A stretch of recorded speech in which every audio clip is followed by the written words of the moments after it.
Hey, and welcome to episode 129. Origins Game Fair 2025 turned 50 this summer. To celebrate this milestone, the tabletop community came together for games, memories, and gathering around the table. For epic showdowns in sprawling strategy games to lighthearted laughs over party favorites, this year's golden anniversary was a heartwarming reminder of why we play. In this episode, we are sharing the highlights of the games we explored, the amazing people we connected with, and the unforgettable energy that only Origins can deliver. Today, I've invited Chris Preston to join me and return to the show and share our experiences at Origins in Columbus, Ohio. Chris, how are you? I'm good, man. It's good to see you again. It's always a pleasure. Yeah, it's been a year since you were on the show. Has it been that long? You said that earlier. You said last year, and I was like, that was just a few months ago, wasn't it? Yeah. It was like August. I think it was like episode 90, 91 or something like that. Maybe it was 89. But it's been a while. Doesn't seem like it's been that long ago. I know. And it feels like Origins was this past weekend, even though it's been like 3 weeks. So yeah, still haven't caught up. Crazy. So yeah, again, thanks for joining. And I just want to talk about our experiences at Origins. So I've got a few stats we'll talk about first, if that's cool, and then we can get into the experience. So according to Origins Game Fair's website, they had 19,171 attendees this year, which is an increase of 8% over the previous year, which is kind of good.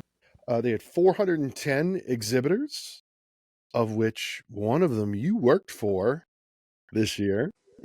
And then there were 8,810 scheduled events, and that was an increase of 26% from last year. So what do all these statistics mean? Here's the cool conclusion, and I'm really excited about this. Like, can you tell I am such a nerd? Like, I don't think anyone else cares about this, but I do, so I'm going to share it with you. Okay, so this means that Origins is now the number 5 tabletop convention in the world. And here's how it's calculated. So last year in 2024, Essenspiel had 204,000 attendees, making it number 1. No big surprise. Yeah, obviously. Number 2, Gen Con with 71,000 attendees last year. This year, because it has already come and gone, UKGE had 42,000 attendees. Wow. Which I got to admit. Yeah. I didn't realize that was that big. I had no idea. That one surprised me as well. I was like, "Wow, man, that's just means we need to go over there sometime." Yes, and we do. We really need to. Last year's numbers, PAX Unplugged was approximately 30,000. They don't keep track of attendees' stats like the other conventions, but that's kind of the number. And then 19,171 at Origins, making it the 5th largest convention in the world. And that is exciting. I believe it used to be number 4, though, didn't it? I think it's just here in the past few years that PAX U has started to surpass it, from what I understand. So that's my understanding as well, as PAX U's numbers have just skyrocketed. I have not yet been to PAX Unplugged.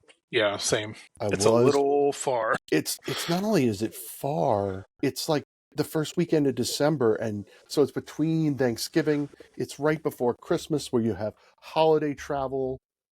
Right. It's kind of a mess, right? So, which I think they changed the dates this year. It's still in between Christmas and Thanksgiving, but it's in November instead of December this year.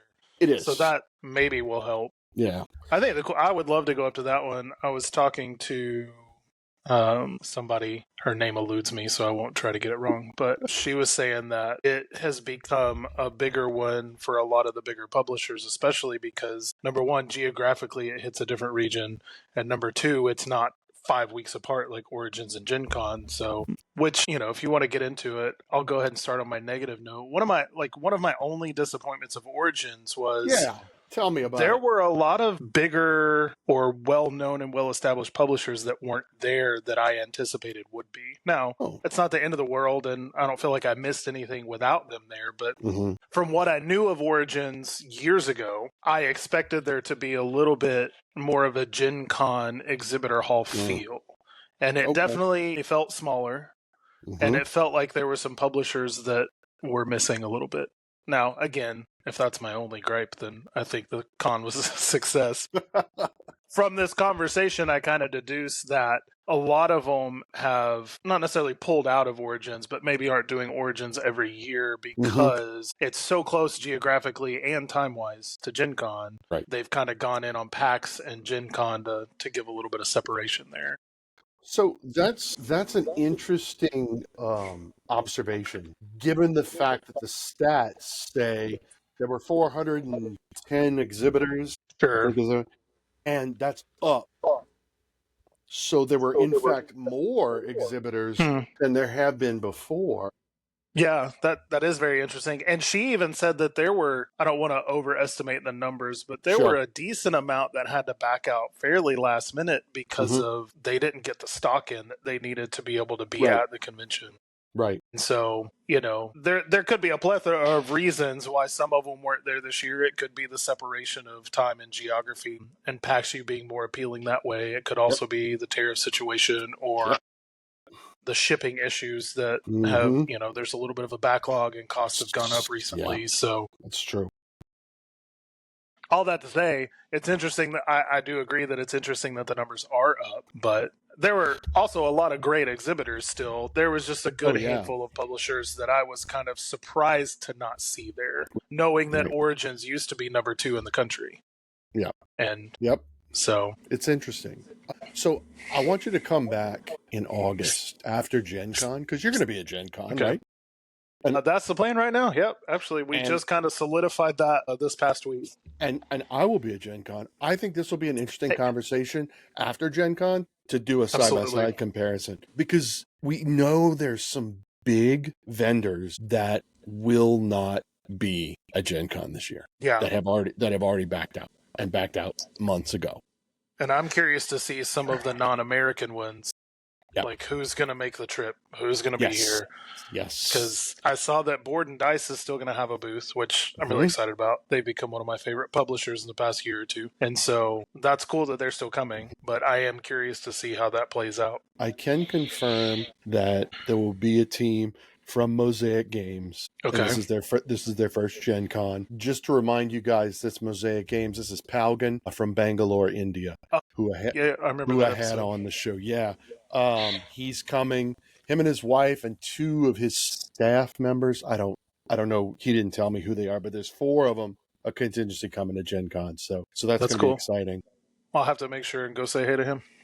Make sure to listen to next week's episode 130. I have a really frank conversation with the creative director of Gamehead Games, Paul Solomon.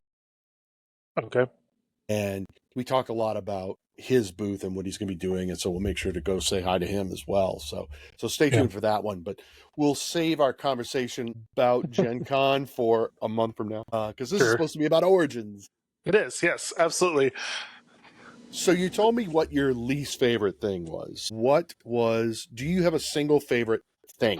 Whether that's a game played, a person met, an experience in the vendor hall, whatever. Yeah. I mean, other than getting to sit and play games with Mr. and Mrs. Cajun Gamer themselves.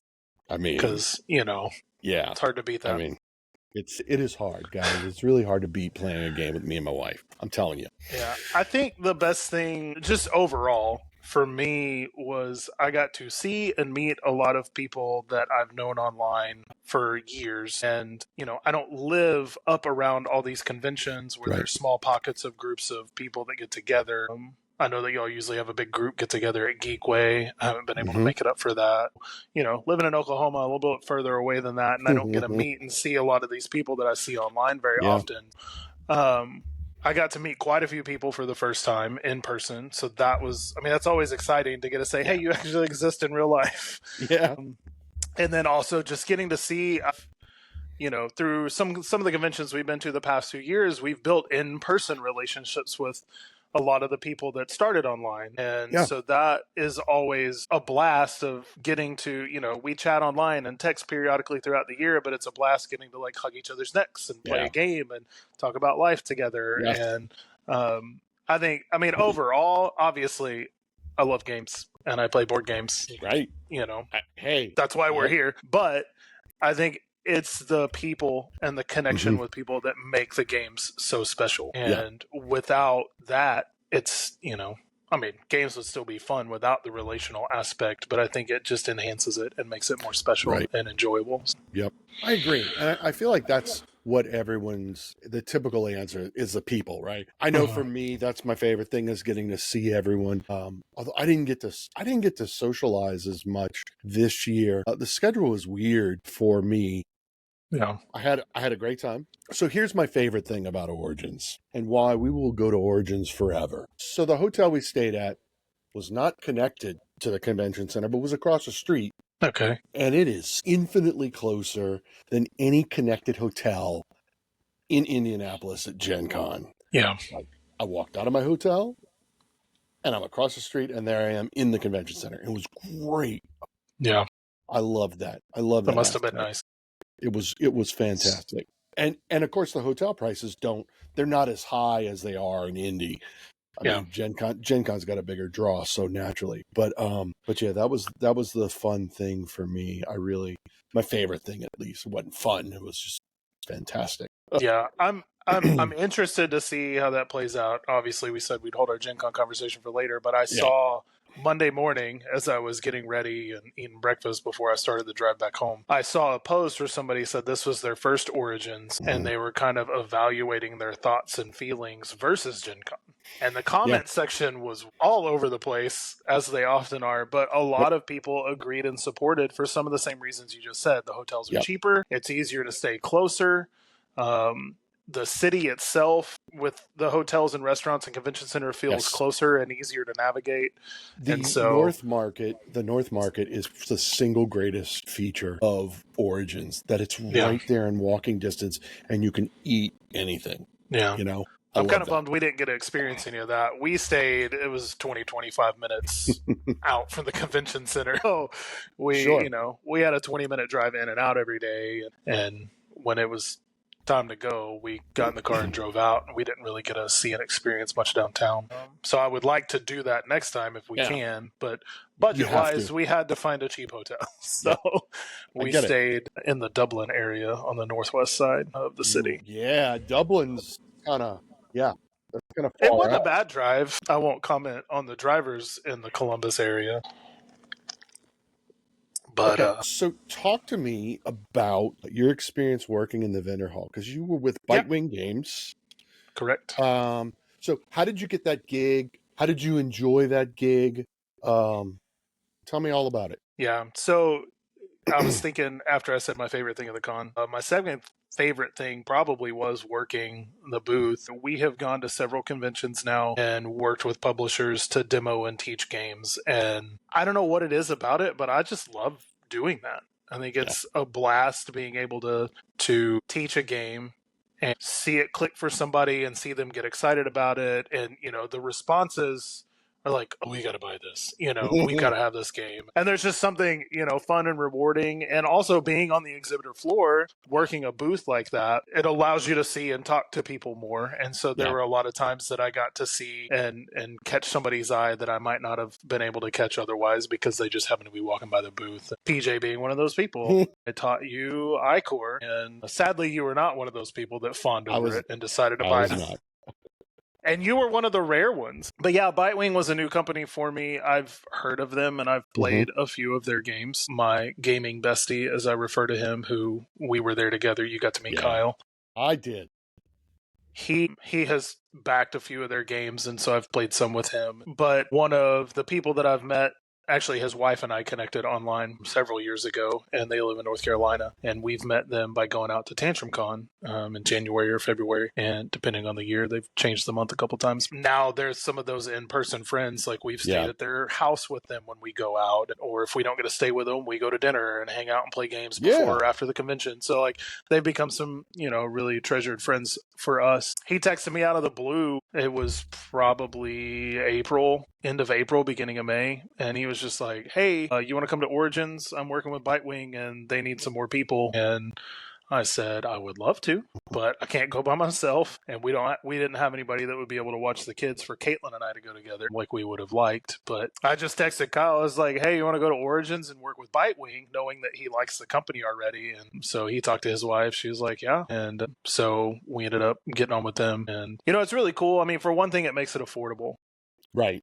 Because you get a free badge, typically. Mhm. Now, not all publishers have the means or capability to provide what some of them have, but our experience typically is minimally you get a free badge and sometimes a free game or two. But a lot of publishers also pay by the hour. So, that just helps offset the costs and make it affordable, because without that hourly pay, like I couldn't have afforded to go up to make the trip up there. And Right. even then, we didn't fully cover all of our travel costs, but it made it doable for both of us. And so, you get a badge, you get paid a little bit. Typically, I know they gave a free game with the deluxe upgrades too. And Pandasaurus, we worked with at Gen Con the only time we've been in 22. We're working with them again this year. They give 2 games. And so Nice. So, different publishers do different things. There's some groups that will even potentially cover housing. So if you're interested in going to one of these conventions, that's definitely the way to do it if you're willing to work a little bit during the day, which, I mean, if you call standing around teaching games work, then we don't really agree on life. But so, yeah, the problem was I didn't know a lot of the games really well, but I had played Icor once before the convention. I had played Cascadero once before the convention, and those are the 2 games that I ended up teaching. We worked 4-hour shifts, and I did Icor 2 days and Cascadero 2 days. And it was interesting because there were a couple of other games that I had played once but didn't, fully understand the rules, but didn't know the rules well enough to teach them. And by the last day and being around the games, like, people would walk up and say, hey, well, we don't have a lot of time. Tell us what all you have. And I was the only one standing there. And I got to give a quick 5-minute spiel of all of the games at one time. And managed to do okay with a couple of them that I wasn't as familiar with. But I don't know. I really enjoy it. It's a cool way to get to know publishers and build relationships and meet tons of people that you wouldn't get to interact with otherwise, other than just passing them in the exhibitor hall. Kyle had a great moment. I don't know if you've ever played Zvadis. It's a Reiner Knizia game. Yeah. He's played it 2 or 3 times, and unfortunately the 2 groups he's played it with haven't played the game the way it's supposed to be played. And it's funny because he and I were just talking about this today, but that was one of the ones he got to teach. And the group loved it, and they were playing the game. So it's got a lot of negotiation in it. The negotiation is a little bit backwards. Instead of like buying something from somebody or making promises, basically each character has an ability, and instead of that being your own ability, you like rent it out to people. Essentially, that's the negotiation, is like, hey, my ability would really be really beneficial for you right now, so if you want to use it, give me a little bit of money or promise me a vote when I need it, so you can kind of barter and negotiate. So he hadn't gotten to really experience the negotiation of the game. And I was teasing him earlier. I was like, man, it was so fun watching you just immerse yourself with this group and get to play that game the way it was intended. And he had a blast with that. So, it's just, there's a lot to be said. And one of the guys working there with Bitewing was one of the designers of a few games they've put out recently, Bebop and Shuffle and Swing. And it was cool getting to talk to him, looking at Bebop was out to demo a day or 2 and, reading through the rules and learning that game. I always like to pick designers' brains and say, hey, I'm just like, this is an interesting different twist that is backwards from some games, so how did that end up in the game? Why did you go that way? And, it's really cool to get to meet people and talk to people that you may not get to otherwise, or if you do, it's going to be a brief interaction. But we got to spend 4 days getting to know Nick, which is one of the guys that started the company, and Robert, the designer I was talking about. We got to have lots of conversations and get to know these guys a little bit. And so there's a lot to love about working with a publisher at a convention. And again, the people are what makes it fun. And getting a free game and getting to teach games. That's great. My first and only experience working for a publisher on the vendor hall floor was with Wise Wizard Games. Yep. I remember you talking about that. Yeah, what was that, 2023? I don't know. It seems like a long time ago. And so I have this affinity for that company because of that experience. So I get it. Yeah. I would say my favorite thing, and in my mind, the biggest draw to Origins is also my biggest criticism of Gen Con as well. So what I love about Origins is that you get a true vendor hall. Like it's legitimate. Yeah. Right? 410 exhibitors. That's amazing. And then you've got open gaming right outside the vendor hall. Like you don't have to pay extra for. And a games library that is open to check out games. I mean, that is my absolute favorite because that is what I miss at Gen Con, and I think Origins delivers in a very real way, and I love that. My wife would say that is probably her favorite part. She loved the games library. We checked out 4 or 5 games from the games library that we went into the vendor hall and purchased later because we had to do that. So yeah, the games library and open gaming. So, oh god, they were all play games. Panda. Okay. And Mountain Goats is because we demoed it. Oh, Wordsy, because we played Wordsy. We played that. We did. We played Wordsy. She loved it, so we bought it. I can't remember. There were a lot of... It feels like All Play was the dominant publisher of games that we played a lot of at Origins this year. And, I don't know if you notice this, just in general, at different conventions, whether it's Tantrum Con, whether it's Tennessee Game Days, whether it's Origins, Gen Con, wherever you are, there always seems to be one publisher that kind of comes to the top in terms of the games that you play, right? Sure. When you play. And it seemed like All Play this year. And that probably had to do with the fact that we had several friends doing demos at All Play's tables, and that was helpful. Well, I think that, and they had about a bajillion demo tables at their booth. Yes. I was talking to Joe, one of the All Play guys, during Wednesday setup time, and I was like, "Hey man, like, how's it going? You guys about done?" He said, "Yeah," and he had this concerned look on his face. He said, "The problem is we make a map and we set all the tables up, and then we say, how can we fit about 10 more?"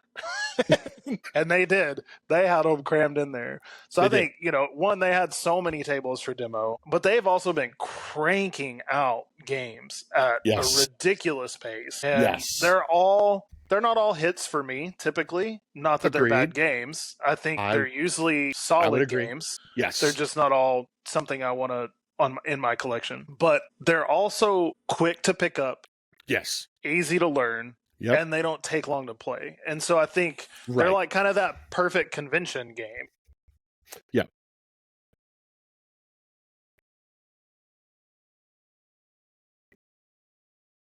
Right.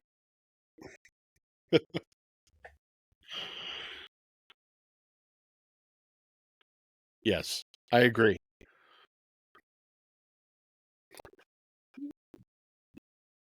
They are pretty fantastic individuals, and they seem to treat their contract workers on the vendor floor well. At least that's what I have noticed, and I like that. I like that a lot. So kudos to All Play, and keep it going. Yeah. But we played a few of their games too. We played, you and Katie and Kyle and I, we played Wordsy and Chomp. And then Kyle and I played Vegas Strip, which we both really liked. And while there are 2-player rules, I don't think it's intended to be a 2-player game. Right. So we both were like, I want to play this with more players. Yep. Which I've heard somebody say 4 is kind of the sweet spot. It plays up to 6. But neither of our wives would enjoy the game. So it's like we may never get to try it again. But so I don't think there was another All Play game that we played. I think it was those 3. I'm going to look at my stats and make sure. Yeah, do that. And tell everyone what other games you and I played, because I can't even remember. Remember Chomp? I think it was just those 2. I think that's all we got. Now, you sat with us for a while. I did. One day, but I think that was all that we got to play together. Okay. You and Kyle got to play Rococo. Yes. So I've dedicated an entire episode to this, so anyone listening, you can go back and listen. One of Gareth and I's favorite games. You liked Rococo, didn't you? Didn't you like it at the end? I thoroughly enjoyed that. Kyle didn't like it as much as he anticipated. Sure. He has this problem where when a game gets talked about and he sets expectations for it, I mean, we all are guilty of this. I'll say that because I've done the same thing. Sure. He had his expectations a little high for that game, and they didn't quite live up to it. Okay. And it's funny, that we're having this conversation because he and I had a conversation earlier today on the phone for a while, and we talked about Rococo. He loves Eagle Griffin games. He's a huge Vital Lacerda fan, and his biggest gripe was one of the things that I liked the most about it. So it's funny is that it has the box size, it has the artwork, it has the componentry, and the look and feel of a Vital Lacerda game. But it's just a step down enough in complexity that it just doesn't hurt. Yes. And I liked that. I do enjoy a Vital Lacerda game on occasion, but I appreciated how it still gave me similar feels while just not being impossible to succeed at. But that was his biggest downfall of the game in his mind was he would rather play a Vital. He would rather the extra complexity. Sure. And I think he anticipated it being a little more complex than it was, and it just didn't quite hit for him as well as it did for me. But I liked it, and I can't wait to play it with Caitlin and potentially own it at some point. It is truly a worthy game. I agree with your assessment. So it has the look and the feel of a Lacerda, but it's not so burdensome. Right. That's a great word. Burdensome. Yeah, it is really important. I have said this on so many occasions on this show. Almost every time in a conversation I say this. You've got to embrace the theme because the theme really informs the gameplay. Sure. In particular, this game, right? Because it's the whole idea of is that you're the dress designer. So you need your lace, you need your thread, you've got to purchase fabrics. You're going to, you know, I mean, you played the game, but and I've talked about it in an entire episode, Gareth, and I did a couple of years ago. It's so good. It is so good. I really feel as though I'm immersed in that French period of fashion design, you know, and I like that. I like that a lot. It was cool. It was good. Yeah. What else did you play that you really enjoyed? You got to give your stats, so I'm going to give my stats real quick because I am an avid BG stats user. My wife likes to give me a hard time that it's my hobby within the hobby. Kyle and I got into Columbus Monday evening and got to spend Tuesday playing games, and then we played games at the hotel at night after we got back as well. And so over the course of that Monday to Sunday, I'm making sure that I don't have anything extra in here that shouldn't be here. I logged 56 plays of 43 different games. Wow. 32 were new to me. Wow. And my favorite game that I played that entire week was one that he brought from home. And I think you'll understand my feelings on this, but we played it at the hotel because we didn't want to take the time to play it at the convention. And it was Galactic Cruise. Yeah. That game is phenomenal. And it's another one similar to Rococo. It gives me Lacerda feels. I would say it's a little step up from Rococo, but still not quite as burdensome. I liked that word. You're welcome. As a typical Lacerda game. Yes. And ever since we played it, I have wanted to play it again. And it's one that I would love to own at some point. Budget being a thing that is a huge hindrance there, but also I can't pay the kind of money for that game without Caitlin playing it and liking it. So I need her to play it, and then we need some Christmas money, and maybe we'll get a copy at some point. But that game was great. It was so good. Here's what I'm hearing from all that. Here's the takeaway. You and Caitlin need to come stay here for a weekend. Yeah. Or a day before Gen Con, on your way to Gen Con, and we could play Rococo and Galactic Cruise. See, the problem is we'll be going to Gen Con from Louisiana. Okay. And so that would be considerably out of the way. Well, I mean, it's straight up I-55. I'm just saying. It's a little, I don't know. We'll see. We'll see what we can do. But yeah, that's what you need to do because then we can introduce Caitlin to games that you've gotten to play, and if she loves it, and I understand that, if the wife loves it, then you're going to love it too. You're going to get to play it all the time. So I get it. Yep. Galactic Cruise is amazing. It was fantastic. We purchased the small box expansions and the deluxe bits from Kins and Keys booth at Origins. Yeah. So They're also basically, really nice dudes. they are, and I'm hoping to have them on the show Oh, that'd be cool. sometime this year. They were busy. I gave them my card. Nice. I told them about the podcast, and I'm like, guys, I don't know. We'll see. Hopefully we'll hear from them. But I stopped in their booth real quick one day just to, because I had seen them. They've been at Tantrum Con the past 2 years demoing Galactic Cruise. Mhm. And every year I talk to them, I'm like, we're going to come try it this year. And we've never had the time. Yep. We've never taken the time to do it, I'll admit. Right. But it's hard, you know. Sure. And so I told them, I said, you know, we've seen you guys at Tantrum Con, and I've had intentions the past 2 years, and I finally got to play it this week, and holy cow, this game's good. I wish I could buy it, but I can't right now. And they gave me the cockpit and the engine. They're not enamel pins, they're acrylic. Yes. And I was like, oh my gosh, that's amazing. And if you've played the game, you'll understand the joke. And I'm a nerd. Yes. I laugh way too hard at it. But they're like, now and I already know what the joke is, because I know what you're going to say. The engine and the cockpit are free, and we have, what are they called? Rooms? They're like the compartments. Yeah, of the rooms for the shuttle. You can purchase those separately. And if you've played the game, the cockpit and engine to start a new shuttle are free.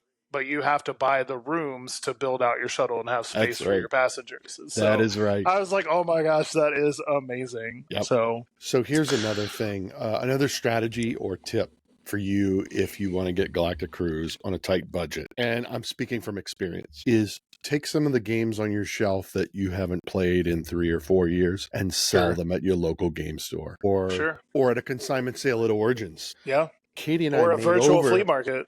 Katie and I made over $300 in sales at the consignment sale at Origins. See, I didn't even know the consignment sale was a thing. So here's the tip. If you go to Origins, there is a consignment sale that I don't even know where it was. John and Sarah. I can tell you where it is. They're board gaming duo on Instagram, and they're friends that we've had online that we hang out at conventions now. They did it. And they did pretty well, but they said it was like off the path and not super convenient to anything else at the convention, which is a bummer. Yep. But yeah, I wish I had known about that, because we definitely would have gone through it. I didn't have anything that I was ready to put in it yet, because between Tantrum Con and Token Con, shout out to my local Oklahoma City Con, we sold everything that was on our coal pile at the time. And there you go. Not quite. So Katie and I, because we try to play our entire collection a minimum of once every year. Yes. Right now we're at 69.8%. That's insane. We tried to do that last year and we failed, so we turned it into play it all in 2 years. That's fair. And we're still at 71%. Well, but I think your collection is bigger than mine. It could be, I don't know. You got a big collection too. I got to see it last year in person. It's not small. No, but we try to hover at about 200 to 300 games. We're right there in that range. We don't want to exceed 300 because it's just too many games to play. Yeah, agreed. So we sold a bunch of games at our local game store here in Springfield and used the store credit to buy the base game of Galactic Cruise. Nice. That's cool. And all we had to do was buy the upgraded bits and the 2 expansions at Origins. So I basically had the whole Kickstarter for a lot less money. There you go. Except for that neoprene mat. I have to say I'm not a big fan. Really? I've only played on the neoprene mat, so I'm curious as to, I don't like the holes in the neoprene mat. See, that's why Kyle, I was surprised he brought it, because he doesn't typically love neoprene mats for games. But he brought it, and I said, are we using the mat? And he said, yeah. And that's why he liked it, is because of the holes that inset and hold the things. I don't like it. I don't think it rolls up very well. That's fair. I love neoprene mats. I just think it could have done without the holes. Or make the board dual layered, so that those things fit, and you save but that's okay. That's an entirely different conversation. We're off track. Yeah. Oh yeah. That's okay. Yeah. I think y'all wanted to hear about Origins, right? Is that what we're here to? So that was my favorite game that I played throughout the week. Okay. And again, it was at Origins, but not technically at the convention, but they were there, so it counts. Oh yeah. And It there were a totally lot can. of people buying that game, and there were a lot of people playing it in Yes. the gaming area. Now, I will say that open gaming area, I want to give a special shout out. I have no clue if he listens to your podcast or not, but Kevin, also known as Berkey from Game Toppers, partnered with Origins and made game mats, not only Origins branded game mats, but game mats for the specific tables that the convention center puts in the open gaming area, because they are oddly shaped. They are long and they are skinny. Yes. And those mats made playing games in that hall so nice. And I say that because most of the conventions we go to are more you check out games and play them. There's the exhibitor hall, if it's there, is a minor focus, but you're there to play games. Absolutely. And hotel and convention center tablecloths aren't the greatest, especially for games, and they get crummy and dirty. And by the end of the weekend, it's you're like shaking them out to be able to play a game on it. And these they were so nice. And Berkey's a really special. He's a great dude, and he and I had a really cool personal moment at the end of the convention that almost left me in tears, so I won't get into that story. But if you've never gotten to meet him and talk to him, I have not. If you're at a convention where he is at, he is somebody you need to talk to and become friends with, because he's just a genuine. Well, challenge accepted, because it sounds like it. And those mats were amazing. And their company makes incredible products. They're very good quality. And so, but yeah. I want to talk about Cavern Wire Games. We checked out their booth. So they've got a game that's going to be launching on Kickstarter later this month. It's called Vine. And they were selling, like, it wasn't really prototypes. It was, I don't know how to describe it. It feels like a prototype, but basically they were selling like these pre-made copies of the game. I saw that box somewhere. Yeah, I had to look it up so I knew what you're talking about. And so it's a tile laying game where you draw 2 tiles from the bag and you're creating a vine. Okay. Right? And so you take one of the tiles and you put it on your vine. So you're growing your vine, and then you give the other one to an opponent who has to take it and put it on their vine.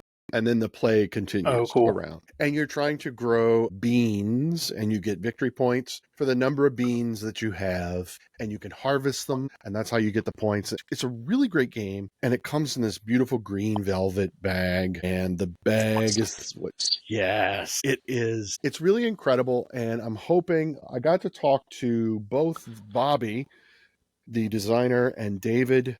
I can't remember David's last name, but he's like the artist of the game. Interesting. And so he's pitching the game to my wife and I, and does not mention that he's the artist at all. Like he just like I thought he was a contract worker. So we listen to the demo, hear the pitch. Then I'm like, hey, they're like, well, the designer's over here, and I'm like, I really want to talk to him. I want to get him on the show because this game is so cool. And then when I finally get to talk to him, he tells me that David was the artist, and so I ran over to David and gave him hell, and I'm like, why didn't you tell me that you were the artist of this game? You got to talk that up because this game is worthy. So I want to mention that. Be on the lookout for the Vine by Cavern Wire Games. You can find them at Cavern Wire Games on Instagram. Yeah. It looks neat. Yeah. It's pretty cool. And that was a great moment for me as well. So I really enjoyed talking to them. And, so I did a lot of networking this year that just kind of, the interesting thing about being a podcaster, as opposed to your typical standard content creator, a lot of my friends who are content creators on Instagram and other social media, they schedule a lot more meetings. They have more pitches. Being a podcaster, it's really more about relationships, and it's more organic. And Origins just really fit that well and gave me the opportunity to continue to nurture relationships that I already have established and establish new ones. And I really enjoyed that probably more than anything. That's cool. Yeah, we didn't get to check out a lot of the smaller booths, unfortunately. We did have a lot of fun demoing some games, though. We spent a lot of time in the Hachette group. And we demoed quite a few games, which if you were there or are familiar with Hachette, it's a lot more than just them. They've got a whole list of companies that they usually have, smaller publishers that they're demoing and selling for. They had one of the favorite games that I demoed was Pina Colada Ice. I don't know if you've gotten to play that one yet. Do you know anything about that one? I mean, I'm aware that it exists. So, number one, the theme is random and cute. It doesn't really matter at all. But I grew up, our family played Yahtzee all the dadgum time. And I will still play a game of Yahtzee to this day. But at its core, Pina Colada Ice is Yahtzee. You get 3 rolls on your turn, but the roll objectives will vary game to game. And there's this grid of 4x4 cards laid out on the table that have various roll objectives. So 2 pair or 3 of a kind, 4 of a kind. Okay. Full house, straight, so, and they're kind of a mixture. Some of them have specific numbers, like you need 2 2s and 2 4s, or all evens, all odds, and so at its core, it's Yahtzee. You're trying to hit those objectives. If you hit an objective, you get to place one of your player pieces on it, and the player pieces are all various drink-shaped glasses that you would find, a pina colada or a mojito or a beer, or a glass of wine, cosmopolitan, martini, those types of glasses. So like each player has a unique shaped glass that is their pieces. That are their pieces, whatever. And if you complete one of the objectives for the first time, you get to place one of your glasses on it, and you score the points for it immediately. Some of the objectives have multiple spots to claim. Some only have one. And now the goal of the game is either to be the player with the highest amount of points when somebody has placed all 6 of their glasses, or if you can manage to connect 4, essentially claim 4 objectives in a straight line, horizontal, vertical, diagonal, you win the game immediately. It's over. And so it was an interesting challenge, and I got real close and couldn't roll what I needed to get it, but it was really interesting because by the end of the game, later rounds, you're seeing, okay, well, they're getting close and I need to block them, but I also need to roll this objective over here so I have a chance. And so while its core is Yahtzee, there was a lot more strategy. It was just it was really enjoyable. So that one was fun. I think the game that surprised us the most, and I'm speaking a little for Kyle here because sometimes he loves games like this and sometimes he doesn't. It's like Kyle is here on the podcast. It's like he's here. Have you tried Bingo? No. Okay, so Bingo it's been around longer than I thought it had. And I've primarily seen it. Ryan from One Board Family talks about it online a lot and runs tournaments in the Atlanta area for Bingo. And he and his family are huge fans of it. Well, they had a booth there, and the last day toward the end of the hall hours, we snuck over there because I was like, we need to go try this because I've heard it's a lot of fun. So take crokinole and air hockey and put them into a flicking game. So the board is a soccer field, and you're flicking the ball, trying to score a goal like air hockey.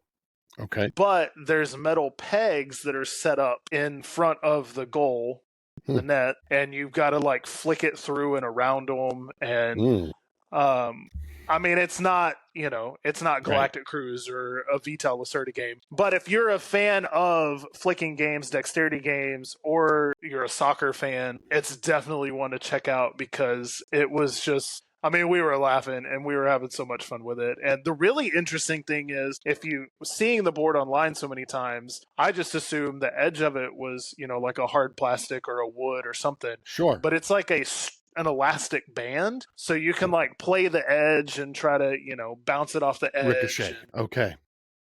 So it was a lot of fun. It was a really cool game, and I mean, I figured it would be enjoyable to try, but we had way more fun with it than either of us expected. The first game we played in all of Origins, not a new game by any means. We played Bonsai. That game is so good. That game is a lot of fun. So good. So good. Like, how have we not played this? Well, I know how we haven't played it. There's just so many games out there. Yeah, too many games, not enough time. But Bonsai was the game that we started Origins with, playing it at 4 players, and it was just this. I was like, this puzzle is amazing, and there's so many ways to score when you're building out your bonsai tree. And I love tile placement, so I'm in. That game was really incredible, and I was glad that we got to play that. So yeah, and Caitlin and I played that at Games Library. We played that at TantrumCon. Yeah. this past January. And Okay. I think, we've played so many puzzly tile drafting, tile laying games like that after a while, some of them all feel the same. Mm. But the cool thing about bonsai is there was like very little restrictions to how you created your bonsai, Mhm. which, number one, thematically makes sense, but also it could look so stupid as long as you're having fun and scoring points, right? Yeah. Like it's just because I think mine was all like super like wonky looking, but excuse me. I think Yeah, the game was great. my bonsai tree only grew this way. Like it didn't grow up or out. It was like, I'm going to the right. Crazy. Yeah, that's funny. I don't know what to say about that. So one of the things I do enjoy about Origins, now this vendor is at Gen Con and other conventions, but it's Queen Games. Okay. So Queen Games is the only vendor whose booth is not in the vendor hall. It's right outside the vendor hall. And it's brilliant because across from their booth are all the tables where they have their scheduled events, learn to plays and everything like that. And it's just amazing. And I'm a huge fan of Queen Games. In fact, we were reorganizing our shelves yesterday and we're like, I want all the Queen Games together. And so we managed. So how many Queen games do you have? That is a really good question, and I'm going to turn around for just 1 second. I have 9 Queen Games. Okay. In my collection. Okay, so I'm curious. This has been a hot button topic. Okay. The past couple of years in the hobby. Do you have any of the Steffenfeld City Collection games? I have 1. You have 1. Which one do you have? I have Marrakesh. Love Marrakesh. That's my favorite one that I've played. It's really good. Of that series. I know there's a lot of people that aren't the biggest fan of Queen Games anymore because of a lot of major production issues and seeming lack of customer service care and follow-up with those issues. And people have spent a lot of games on the Steffenfeld City Collection. Sorry, a lot of money on the Steffenfeld City Collection games. And they've arrived with some major issues, and the complaints and requests for replacements are often ignored and not heard. Interesting. It's interesting. I'm indifferent on Queen Games. I don't own any of their games. I've enjoyed most of the ones I've played, but it's interesting hearing how much you like them as a publisher and all of the drama that I've read and heard from people online. So I think I didn't know if you had any experience within that and seeing any of that yourself. My experience with Queen Games is very pleasant. Also, it's a long relationship. Okay. My wife, when we were dating, right? And we just celebrated 16 years of marriage. Well, happy anniversary. Yeah, that was back in April, though, so to be fair. But yeah. Happy belated anniversary. So she had Queen Games she brought into the marriage, essentially. Okay. And so I've been playing Queen Games since married 16, 17 if you count engagement, and if you count dating. So for 18 years, I've been playing Queen Games. Yeah, they've been around for a while. A long time. And so I just love their games. And most of the games I have are old. We picked up Old London Bridge at the end of the weekend on Sunday. Yeah, they had that super cheap, didn't they? They did. And it's been around a while. It's been a game I've been eyeing for a long time, but I didn't really know a lot about it. And I'm like, check it out. I think Katie and I have played it like 5 or 6 times since Origins because it's just such a good game and good at 2 players. So that's a real bonus. Again, my only experience with the City Collection is Marrakesh. And you didn't back it on Kickstarter, did you? I did not know. Because I think a lot of the gripes come with the deluxe editions. Sure. And some of the stuff. Yeah. And Kyle has gone in on a lot of those games, and he's had some gripes. And I don't know, it's just interesting because they're still selling a ton of games at conventions. They're still running successful Kickstarters, and there's still people that really love their games, but there's a lot of people that are really angry at them right now.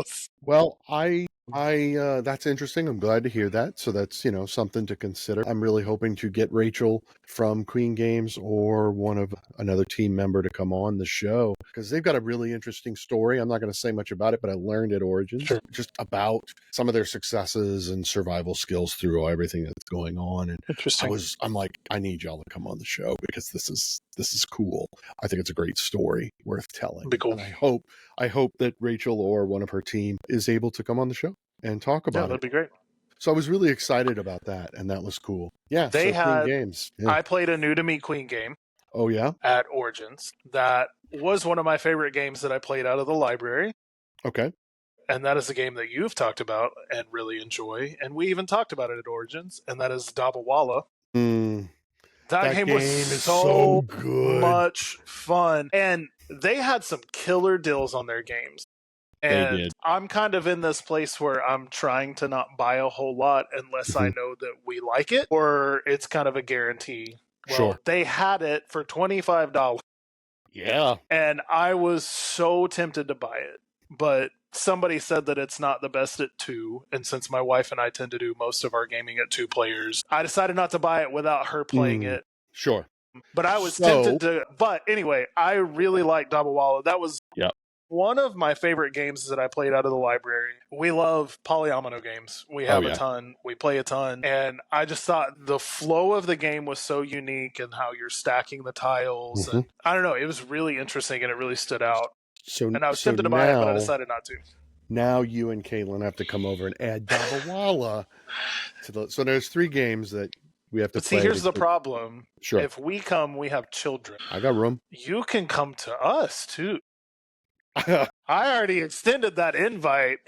I'll have our camper trailer set up and cooled off and ready for you. You in fact did extend that invitation. And that's my ongoing offer with gaming friends. It's like, hey, we've got a camper in our driveway. You got somewhere to sleep. You know, so when you stayed with me, we had the guest room in the basement. We've now moved everything upstairs. Okay. So it's a lot easier on our guests. And that creates that big room is now a space. So if your kids aren't wanting a game and they don't want to sit in the room with mom and dad playing board games, there's a whole room they can hang out and just do stuff. So we reconfigured the way our guests experience at the Oob Hostel. Oob Hostel, huh? Yes. That's great. Well, you know, Springfield, Illinois is not a destination, but by God, I'm trying to make it one. Hey, it was a destination for me last spring. Well, you're going somewhere. It's a stop-off point. You know, it's a way station. It made it great. I was like, hey, what are you doing this night? I'm driving through. You want to hang out? I will feed you and play games with you. That is what I will do. That's true. Yeah. And have good conversation. Absolutely. So yeah. So is there anything else about Origins that you want to share? I don't know. I'm still trying to parse my thoughts of. Okay. I definitely think everybody should go to Origins. Absolutely. At least one time. Yes. To experience it. Because like you said, it's such an interesting middle ground between, we usually try to go to BGG Spring and hopefully BGG Fall usually every year because it's 3.5 hours from us. Yeah. Their shining star is the Board Game Geek library, which is just insanely massive. I mean, I think, and I'll say Origins had a really big library. BGG's is like twice that size. Oh, sure. Yeah. It's just massive. And so, you know, that con is all about check them out, play them, check them out, play them. You know, how many games can you get in a weekend? Yes. The convention in Oklahoma City, Token Con, is similar. They don't have, I mean, it's a good sized library for a small local 3-day convention, and they're always changing it out that's the interesting thing with them is it's different every year. They don't just keep adding to it. Yeah. They'll take some games out, put some new ones in. They've always got good hot games. But there's a small vendor hall there as well, but you check games out and you play them. Like that's the goal of that convention. I love that. And then you've got Gen Con, and I think that's Geekway too, primarily. Yes. It's a library and it's a library, but it's play to win. Yeah. Yeah. Play to wins is their thing, which is, I mean, it's a similar idea, right? You check out a game, you play it, you just hope you get to take a copy home. You got it, buddy. But then you've got Gen Con that while there is open gaming space available, there is the library in Lucas Oil, but you have to pay for it, which I have mixed feelings on that. Whatever. It is what it is. They've got to pay to be able to use the space. Yes. It's not cheap. But you go to Gen Con for the vendor hall. Right? Like that's why people go. There's game releases. It's the vendor hall. Same thing from what I understand, Essen. It is a shopping trip. And so Origins is right there in between where it's got a great presence for both. And again, I know I started with my negative saying that there were some publishers I wish had been there.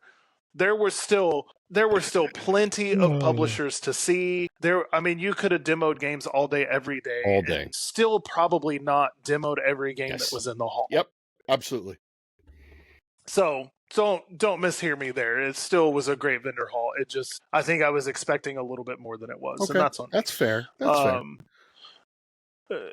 So, but then it had a good sized library and it had open gaming, and I love that they were right there next to each other. And so, while I don't know that Origins is going to be an every year for me, partially just because of the time of year, the distance. I mean, Indianapolis is hard to get to as it is, and then Origins 2 extra hours. Right. It's definitely one that I would like to go back to. And it's one that I recommend everybody try at least once because it hits that sweet spot really well. And I think my favorite thing, just convention wise, is I'll never forget, I think it was the Saturday of Gen Con, and Caitlin and I were walking, and I turned around to look at something, and I turned back and she's gone. Because there's just, you're here, right? And you're packed in, you're shoulder to shoulder. Even at its busiest, Origins was not like that. And while I don't mind that briefly at Gen Con, because that's why you're there, and you can still get out of it easily. And when we worked last time and this time, we're working the morning shifts, so we don't have to fight the running of the nerds, as they call it. Right. I think that was the thing for me with Origins, is it hit that sweet spot well. It never felt overwhelming. It never felt daunting. Agreed. And it was just so and that was a lot of people in that post that I mentioned, that Gen Con was just too big and too much for them. And Origins gave them a similar exhibitor hall, but less people, less overwhelming. And so if you struggle with social anxiety or you're uber introverted and you want to get that feel, Origins is one that I recommend going to, because you're going to get a lot of the big name publishers. You're going to get a good gaming library and a chance to play games, but you're not going to be packed in like sardines at the peak hall hours. It's less crowded and less intense.